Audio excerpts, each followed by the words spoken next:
MashaAllah, spend a bit of time with the people. Serve the people, especially those who are underprivileged.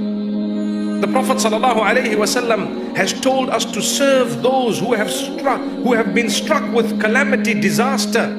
Those who don't have, the homeless, the orphans, perhaps the widows, whoever else it may be, the poor, the wayfarer, the one on the streets. You see a person on the streets, homeless.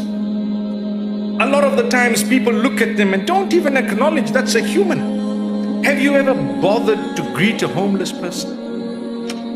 Do you know they will look forward to seeing you every single day simply because you made them feel like a human? Do you know that? You see a homeless person, you just smile at them and keep going, even if it's not a proper greeting as such. But you made a difference. You see? No matter who you are, you could be a CEO of a company. What's the big deal? In Allah's eyes, will you come on the day of Qiyamah and say, I was the CEO of that company, we had a portfolio of worth more than 30 million, you know? That's irrelevant to Allah. Nothing, zero. That was your dunya. That was your worldly life. It had nothing to do with the hereafter unless you converted it into good deeds. Because on that day, what will benefit you? Your deeds.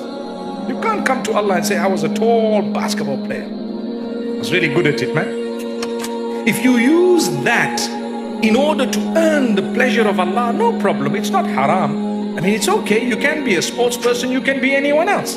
You can be doing so many things, but do not do that compromising your relationship with Allah. May Allah Almighty grant us ease and goodness. I am looking forward to a brilliant Ramadan. I'm looking forward to a Ramadan where I can change my own life to do more than what I'm doing right now. May Allah help us all to do more.